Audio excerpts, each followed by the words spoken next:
उधर अकाली दल ने एक बार फिर कैप्टन के बयान से पलटवार किया है। अकाली दल का कहना है कि यह साबित हो गया कि कैप्टन बीजेपी के इशारे से काम कर रहे हैं। आज मैं कैप्टन साहब का एक बयान जिहड़ा उन्होंने कल दिता, जिथे अपने किसान भरावां दे उत्ते इल्जाम लाया गया कि साडे किसान पंजाब की अर्थव्यवस्था खराब कर रहे हैं, तो एक तरीके तो सूबे दे मुख मंत्री ने अपने ही सूबे दे किसानां नूं कहता तुसी पंजाब छड़ के जाओ, दिल्ली जाके आपकी लड़ाई लड़ो। मैं समझदी हां इस तो होर घटिया की बयान हो सकता है कि किस हद ताईं तुसी मोदी दे सामने घुटने टेक सकते हो कि अज मोदी दी बोली बोलण लग गया कैप्टन अमरिंदर सिंह, जेड़े पंजाब सूबे दी अगवाई कैप्टन खुद करदा है। उन्हें पिछले 13 महीनों तो 10 महीने तो दिल्ली च बैठे हुए ने, किसानां नूं छड्डदा उत्थे जाके बैठे रहो, भावें उत्थे मीह पे, भावें उत्थे आंधी आए, तूफान आए, गर्मी होए, सर्दी होए, भावें तुसीं जियो, भावें तुसीं मरो, जाके उत्थे बह के आपकी लड़ाई खुद। देखो कैप्टन साहब ने तो 4.5 साल पौने 5 साल ही इन्ना नुकसान करता, ते हुण किसानां दे बारे इह जी टिप्पणी दे के मैं समझदा कैप्टन साहब दा कोई गल दा तुक तां बनदी नहीं। और ये गल कहनी कि धरना कांग्रेस करके चलदा, मैं समझदा कि किथे ना किथे सारी किसानी नूं, सारे किसानां नूं अपमानित करन वाला काम कीता। हिम्मत उन्हां दी रही है, जदोजहद उन्हां दी रही है, दिन रात किसान भरावां ने साडिਆਂ ने इन्हां काले कानूनां दे खिलाफ लड़ाई लड़ी है। उस ठंडे मौसम 'च धुप होवे, गर्मी होवे, मीह होवे, हनेरी होवे, झक्कड़ होवे, जिन्ना मर्जी टैंपरेचर डिग जाए भावें वध जाए, वो जाके उत्थे मोर्चे ते बैठे रहे आ। कप्तान साहब दे आपदे जंगल चों नहीं निकले, आपदे महलों चों नहीं निकले। सो उन्हां दा अज किसानी दे खिलाफ किसी तरीके दा भी कोई बयानबाजी देना, मैं समझदा उन्हां दा असल चेहरा नंगा हो रहा कि गांधी परिवार कित्थे खलोता। ते ਸਿੰਘੂ ਬਾਰਡਰ ਤੇ ਅੱਜ ਕਿਸਾਨਾਂ ਅਤੇ ਪ੍ਰਸ਼ਾਸਨ ਦੀ ਬੈਠਕ ਹੋਈ ਔਰ ਇਹ ਬੈਠਕ ਕਿਸੇ ਸਿਰੇ ਨਹੀਂ ਲੱਗ ਸਕੀ, ਬੇਨਤੀਜਾ ਰਹੀ। ਦਰਅਸਲ ਇੱਕ ਪਾਸੇ ਦਾ ਰਸਤਾ ਖੋਲ੍ਹਣ ਨੂੰ ਲੈ ਕੇ ਪ੍ਰਸ਼ਾਸਨ ਵੱਲੋਂ ਸਹਿਮਤੀ ਬਣਾਉਣ ਦੀ ਕੋਸ਼ਿਸ਼ ਕੀਤੀ ਜਾ ਰਹੀ ਹੈ ਕਿਸਾਨਾਂ ਦੇ ਨਾਲ। ਅੱਜ ਪਹਿਲੇ ਦੌਰ ਦੀ ਬੈਠਕ ਹੋਈ ਹੈ ਔਰ ਪ੍ਰਸ਼ਾਸਨ ਦੇ ਅਧਿਕਾਰੀਆਂ ਨੇ ਕਿਹਾ ਕਿ ਦੂਜੇ ਦੌਰ ਦੀ ਬੈਠਕ ਹੋਏਗੀ, ਉਸ ਦੇ ਵਿੱਚ ਕੋਈ ਹੱਲ ਨਿਕਲ ਸਕਦਾ ਹੈ। ਇਹ ਉਮੀਦ ਪ੍ਰਸ਼ਾਸਨ ਵੱਲੋਂ ਜਤਾਈ ਗਈ ਹੈ। ਕਿਸਾਨਾਂ ਨੇ ਕਿਹਾ ਹੈ ਕਿ ਸੰਯੁਕਤ ਕਿਸਾਨ ਮੋਰਚਾ ਇਸ ਤੇ ਵਿਚਾਰ ਕਰੇਗਾ। ਅਸੀਂ ਮੁੱਢਲੀਆਂ ਸੁਵਿਧਾਵਾਂ ਦੀ ਮੰਗ ਰੱਖੀ ਹੈ। ਰਸਤਾ ਬੰਦ ਹੋਣ ਕਾਰਨ ਰਾਹਗੀਰਾਂ ਨੂੰ ਦਰਅਸਲ ਮੁਸ਼ਕਿਲ ਆ ਰਹੀ ਸੀ ਔਰ ਉਸ ਬਾਰੇ ਅਦਾਲਤਾਂ ਦੇ ਵਿੱਚ ਵੀ ਪਟੀਸ਼ਨਾਂ ਪਈਆਂ ਨੇ, ਜਿਸ ਕਰਕੇ ਪ੍ਰਸ਼ਾਸਨ ਹੁਣ ਕਿਸਾਨਾਂ ਦੇ ਨਾਲ ਇੱਕ ਪਾਸੇ ਦਾ ਰਸਤਾ ਖੋਲ੍ਹਣ ਨੂੰ ਲੈ ਕੇ ਇੱਕ ਆਮ ਸਹਿਮਤੀ ਬਣਾਉਣ ਦੀ ਕੋਸ਼ਿਸ਼ 'ਚ ਹੈ। जो पब्लिक को इनकन्वीनियंस हो रही है रास्ता रोकने की वजह से, असुविधाएं जो हो रही हैं, उसके लिए एक जनरल मोर्चे के लोगों के साथ फार्मर्स की अलग अलग यूनियन के रिप्रेजेंटेटिव के साथ मीटिंग हुई है। जो सुप्रीम कोर्ट का जो आदेश आया है और जनरल पब्लिक को जो परेशानी होती है वो बातें हमने इनके सामने रखी। कोई नोटिस भी दिया गया किसानों को? कोई नोटिस नहीं दिया गया, ये आपस में बैठ के मीटिंग हुई है। इनको सुप्रीम कोर्ट का जो फैसला है उससे अवगत करा दिया गया। उसकी अब उनसे यही बात हुई है कि संयुक्त किसान मोर्चा में ये बात रखेंगे। सुप्रीम कोर्ट जो लेटर है सुप्रीम कोर्ट का, उसकी बात किसान मोर्चा बैठक में रखी जाएगी। हाँ, जो सुप्रीम कोर्ट का ऑर्डर आया है उसके लिए हम संयुक्त किसान मोर्चा में वो रखेंगे। जो डीसी साहब ने अभी हमको वो ऑर्डर दिया है, ये कॉपी हमारे हाथ में है, तो ये कॉपी जो है ये हम ले जाके वहाँ संयुक्त मोर्चा की मीटिंग में रखेंगे। तो इस मीटिंग में वहीं इसकी चर्चा होगी, सुप्रीम कोर्ट का जो ऑर्डर है। ਤੇ ਪੰਜਾਬ ਬੀਜੇਪੀ ਦੇ ਬੁਲਾਰੇ ਹਰਵਿੰਦਰ ਸਿੰਘ ਕਾਹਲੋਂ ਦੇ ਬਿਆਨ ਤੋਂ ਬਾਅਦ ਸਿਆਸਤ ਗਰਮਾਈ ਹੋਈ ਹੈ। ਵਿਰੋਧੀ ਕਾਹਲੋਂ ਦੇ ਬਿਆਨ ਤੇ ਨਿਸ਼ਾਨੇ ਸਾਧ ਰਹੇ ਨੇ ਤੇ ਉਧਰ ਭਾਜਪਾ ਨੇ ਇਹਨਾਂ ਬਿਆਨਾਂ ਤੋਂ ਕਿਨਾਰਾ ਕੀਤਾ ਹੈ। ਸੁਰਜੀਤ ਜਿਆਣੀ ਨੇ ਕਿਹਾ ਹੈ ਕਿ ਇਹਨਾਂ ਬਿਆਨਾਂ ਤੋਂ ਗੁਰੇਜ਼ ਕਰਨਾ ਚਾਹੀਦਾ ਹੈ। ਦਰਅਸਲ ਹਰਵਿੰਦਰ ਸਿੰਘ ਕਾਹਲੋਂ ਨੇ ਕਿਸਾਨਾਂ ਬਾਰੇ ਅਜਿਹਾ ਕੀ ਬਿਆਨ ਦਿੱਤਾ ਸੀ ਜਿਸ ਨੇ ਇੱਕ ਵਿਵਾਦ ਖੜਾ ਕਰ ਦਿੱਤਾ, ਤੇ ਉਸ ਤੋਂ ਬਾਅਦ ਵਿਰੋਧੀਆਂ ਨੇ ਕੀ ਨਿਸ਼ਾਨੇ ਸਾਧੇ, ਉਹ ਤੁਹਾਨੂੰ ਇਸ ਰਿਪੋਰਟ ਦੇ ਜ਼ਰੀਏ ਦਿਖਾਉਣੇ ਆ।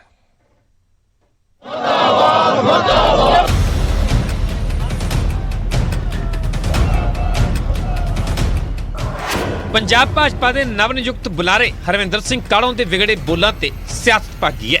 हुण भाजपा विरोधियों के निशाने ते है। दरअसल हरविंदर सिंह काहलों ने नियुक्ति तो बाद एक बयान दिता सी, जिस दे विच किसानां नूं कह रहे हैं कि केंद्र ते प्रधानमंत्री मोदी नरमी वरत रहे हैं। जे किते मेरे वर्गा बंदा हुंदा तां डंडे मार मार के जेलां दे विच सुट दिंदा। मैं कहा ये तो मोदी साहब बैठे आ उत्ते जिहड़े तुहाडे नाल प्यार करी जाते हैं। जे बदतमीजी नाल मेरे दिमाग ने उत्ते बंदा बैठा है तो हुण तां साडे मार मार के डांगा पर जेना ने बंद कर सज्जन दा एक दा फोन आ गया कि कालो साहब जी गोहे की ट्राली भरी है। मैं क्या फिर बई अगे तुहाडे बूहे अगे लाउण आना। मैं क्या वेलकम आ जाओ। मैं क्या एक काम करियो कि की जी मैं क्या एक मंजी ते चिट्टी चादर नाल लै आयो। वो कहा जी वो काहदे लई।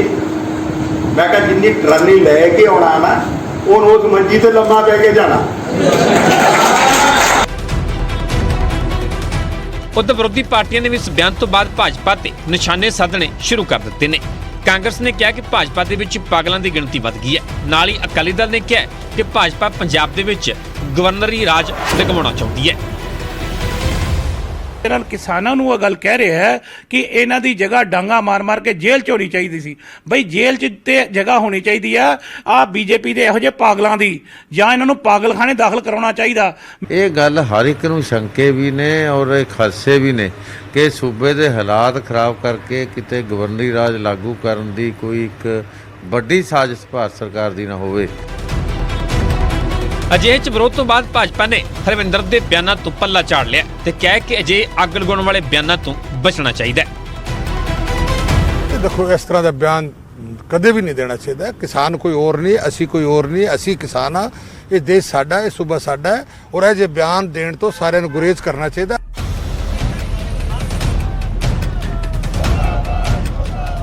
ਖੇਤੀ ਕਾਨੂੰਨਾਂ ਖਿਲਾਫ ਜਦੋਂ ਤੋਂ ਕਿਸਾਨਾਂ ਦਾ ਅੰਦੋਲਨ ਸ਼ੁਰੂ ਹੋਇਆ ਉਦੋਂ ਤੋਂ ਹੀ ਕਈ ਭਾਜਪਾ ਆਗੂਆਂ ਦੇ ਵੱਲੋਂ ਅਜਿਹੇ ਬਿਆਨ ਦਿੱਤੇ ਜਾ ਰਹੇ ਨੇ। ਵੈਸੇ ਤਾਂ ਭਾਜਪਾ ਨੇ ਹਰਵਿੰਦਰ ਕਾਲੋਂ ਦੇ ਬਿਆਨ ਤੋਂ ਪੱਲਾ ਝਾੜ ਦਿੱਤਾ ਹੈ, ਪਰ ਇਸ ਸਵਾਲ ਨੇ ਭਾਜਪਾ ਦੇ ਕਿਸਾਨਾਂ ਪ੍ਰਤੀ ਰਵੱਈਏ ਨੂੰ ਲੈ ਕੇ ਸਵਾਲ ਖੜੇ ਕਰ ਦਿੱਤੇ ਨੇ।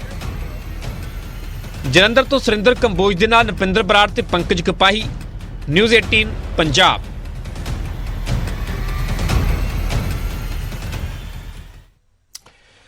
ਤੇ ਪੰਜਾਬ 'ਚ ਜ਼ਮੀਨ ਹੇਠਲੇ ਪਾਣੀ ਨੂੰ ਲੈ ਕੇ ਇੱਕ ਰਿਪੋਰਟ ਸੌਂਪੀ ਗਈ ਹੈ ਵਿਧਾਨ ਸਭਾ ਦੇ ਸਪੀਕਰ ਨੂੰ। ਦਰਅਸਲ ਇੱਕ ਰਿਵਿਊ ਕਮੇਟੀ ਬਣਾਈ ਗਈ ਸੀ। ਇਸ ਕਮੇਟੀ ਨੇ ਵਿਧਾਨ ਸਭਾ ਸਪੀਕਰ ਨੂੰ ਇੱਕ ਰਿਪੋਰਟ ਸੌਂਪੀ ਹੈ। ਸੂਬੇ 'ਚ ਘੱਟ ਦੇ ਪਾਣੀ ਦੇ ਪੱਧਰ ਨੂੰ ਲੈ ਕੇ ਇਹ ਰਿਪੋਰਟ ਤਿਆਰ ਕੀਤੀ ਗਈ ਹੈ। ਕਮੇਟੀ ਦੇ ਚੇਅਰਮੈਨ ਅਤੇ ਵਿਧਾਇਕ ਰਾਣਾ ਗੁਰਜੀਤ ਨੇ ਅੱਜ ਸਪੀਕਰ ਦੇ ਨਾਲ ਮੁਲਾਕਾਤ ਕੀਤੀ।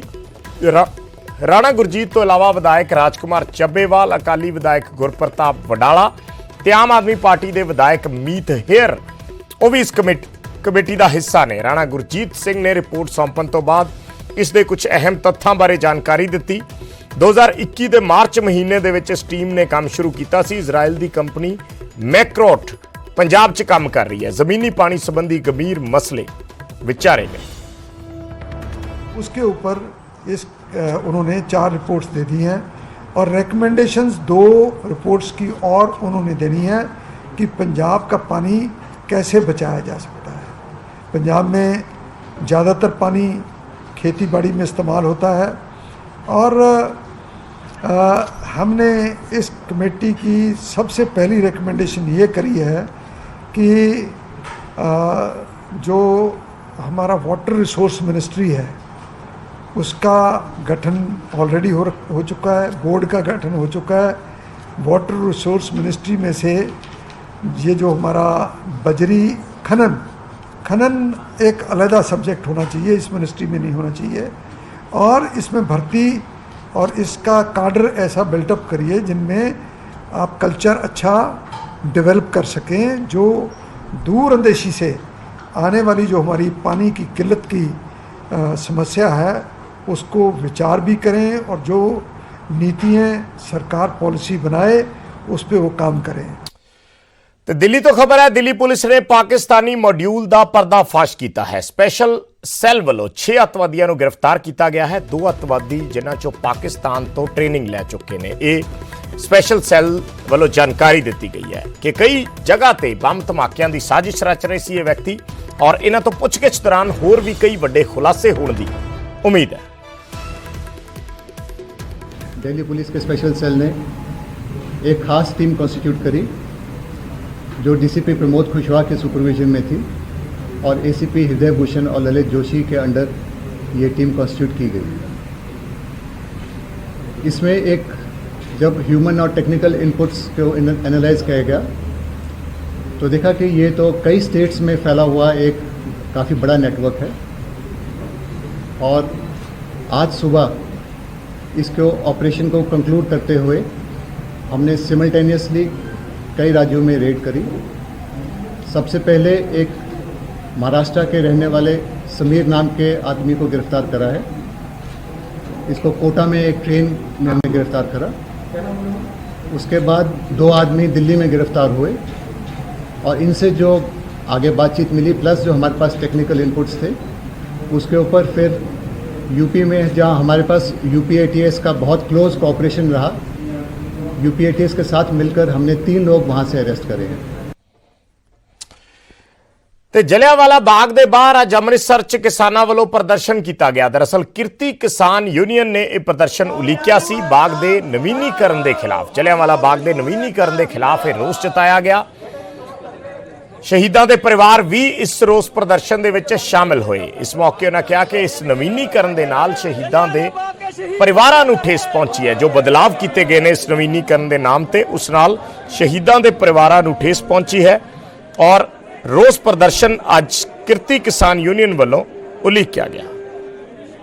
मेरे दादा जी 13 अप्रैल 1919 ਨੂੰ ਰਾਇਟ ਐਕਟ ਦੇ ਖਿਲਾਫ ਜਲਿਆਂਵਾਲੇ ਬਾਗ ਦੇ ਵਿੱਚ ਇਕੱਤਰ ਹੋਏ ਸੀ, ਜਿੱਥੇ ਕਿ ਜਨਰਲ ਡਾਇਰ ਨੇ ਬੁੱਚੜ ਨੇ ਨਿਹੱਥੇ ਸਿੰਘਾਂ ਨੂੰ ਬਗੈਰ ਵਾਰਨਿੰਗ ਦਿੱਤਿਆਂ ਬਗੈਰ ਕਿਸੇ ਗੱਲ ਤੋਂ ਅੰਧਾਧੁੰਦ ਗੋਲੀਆਂ ਚਲਾ ਕੇ ਸ਼ਹੀਦ ਕਰ ਦਿੱਤਾ ਗਿਆ ਸੀ।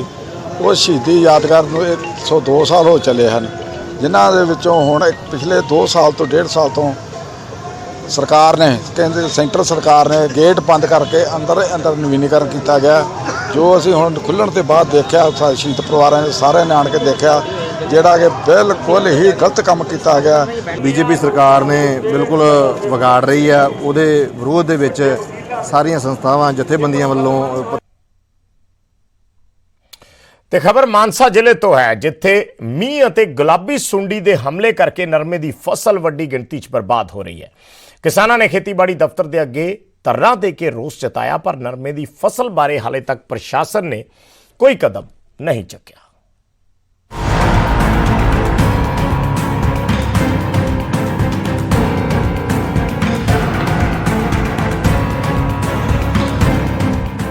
ਬਠਿੰਡਾ ਤੇ ਮਾਨਸਾ ਦਾ ਇਲਾਕਾ ਨਰਮੇ ਦੀ ਮੁੱਖ ਬੈਲਟ 'ਚ ਗਿਣਿਆ ਜਾਂਦਾ ਹੈ, ਪਰ ਇਸ ਵਾਰ ਇਸ ਇਲਾਕੇ ਨੂੰ ਗੁਲਾਬੀ ਸੁੰਡੀ ਦਾ ਹਮਲਾ ਚੱਲਣਾ ਪੈ ਰਿਹਾ ਹੈ। ਇਹ ਤਸਵੀਰਾਂ ਮਾਨਸਾ ਦੇ ਸਰਦੂਲਗੜ੍ਹ ਇਲਾਕੇ ਦੀਆਂ ਨੇ, ਜਿੱਥੇ ਦਰਜਨ ਤੋਂ ਵੱਧ ਪਿੰਡਾਂ 'ਚ ਗੁਲਾਬੀ ਸੁੰਡੀ ਨੇ 50% ਤੋਂ ਵੱਧ ਫਸਲ ਬਰਬਾਦ ਕਰ ਦਿੱਤੀ ਹੈ ਅਤੇ ਰਹਿੰਦੀ ਖੂੰਦੀ ਫਸਲ ਮੀਂਹ ਕਰਕੇ ਤਬਾਹ ਹੋ ਚੁੱਕੀ ਹੈ। ਕਿਸਾਨਾਂ ਨੇ ਕੀਟਨਾਸ਼ਕ ਦਵਾਈਆਂ ਅਤੇ ਸਪਰੇਅ ਕਰਕੇ ਵੀ ਵੇਖ ਲਈਆਂ, ਪਰ ਗੁਲਾਬੀ ਸੁੰਡੀ ਦਾ ਅਸਰ ਖਤਮ ਨਹੀਂ ਹੋ ਰਿਹਾ। ਜਿਹੜੀ ਅੱਜ ਦੀ ਬਰਸਾਤ ਪੈ ਰਹੀ ਹੈਗੀ, ਜਿਹੜਾ ਨਰਮਾ ਥੱਲੇ ਖਿੜ ਚੁੱਕਿਆ ਕਿਸਾਨਾਂ ਦਾ, ਜਿਹੜਾ ਕਿ ਚੁਗਣਯੋਗ ਹੋਇਆ ਪਿਆ ਸੀ, ਉਹ ਨਰਮਾ ਖਰਾਬ ਹੋ ਚੁੱਕਿਆ ਬਿਲਕੁਲ, ਕਿਉਂਕਿ ਕਾਲਾ ਹੋਊਗਾ। ਜਿਹੜਾ ਟਿੰਡਿਆਂ ਦੇ ਵਿੱਚ ਵੀ ਨਰਮਾ ਹੈਗਾ, ਗਿੱਟਕਾਂ ਬੜੀਆਂ ਪਈਆਂ, ਉਹ ਚੁਗਣਯੋਗ ਨਹੀਂ ਰਹਿਣੀਆਂ। ਕਿਸਾਨਾਂ 'ਚ ਇਸ ਗੱਲ ਦਾ ਵੀ ਰੋਸ ਹੈ ਕਿ ਖੇਤੀਬਾੜੀ ਵਿਭਾਗ ਨੇ ਉਹਨਾਂ ਦੀ ਕੋਈ ਸਾਰ ਨਹੀਂ ਲਈ। ਅੱਕੇ ਥੱਕੇ ਕਿਸਾਨਾਂ ਨੇ ਖੇਤੀਬਾੜੀ ਘਰ ਦੇ ਬਾਹਰ ਵੀ ਧਰਨਾ ਲਾ ਕੇ ਵੇਖ ਲਿਆ, ਪਰ ਕਿਸਾਨ ਕਹਿ ਰਹੇ ਨੇ ਕਿ ਜਾਇਜ਼ਾ ਲੈਣ ਦੀ ਗੱਲ ਤਾਂ ਦੂਰ, ਕਿਸੇ ਅਫਸਰ ਨੇ ਉਹਨਾਂ ਦਾ ਹਾਲ ਤੱਕ ਨਹੀਂ ਪੁੱਛਿਆ।